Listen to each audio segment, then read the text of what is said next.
What's going on, everybody? Product Probe Quick Reviews back at you with another knife review, and today we're looking at the Sanrenmu, and this is the 7010.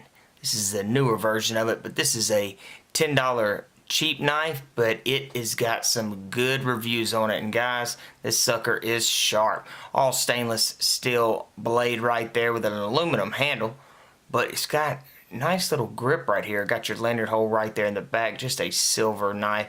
Now, they've incorporated, even with a $10 knife, they incorporated a frame lock right here. Let me see if I can get it a little bit closer.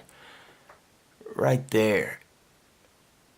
You can see it underneath that belt clip. Nice, beefy belt clip on it. I wish it did sit a little higher, you know, right there for the concealed side, but that's still not too bad for the price.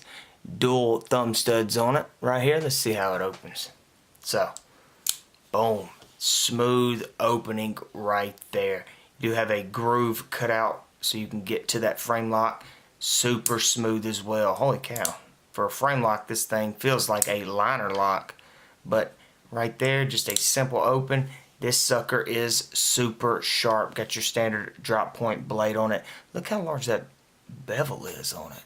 It runs up pretty high right there. I guess that's how they really get that blade to be so sharp. But guys, that's it. This is the Sanrenmu 7010, and if you want to see a more in-depth review, be sure to go check out our other channel where we look at it in the pocket. We test out the sharpness and really dive in deeper to some of these knives. But guys, appreciate you watching. I'll leave the link in the description if you want to go check it out, and I'll see y'all in the next one.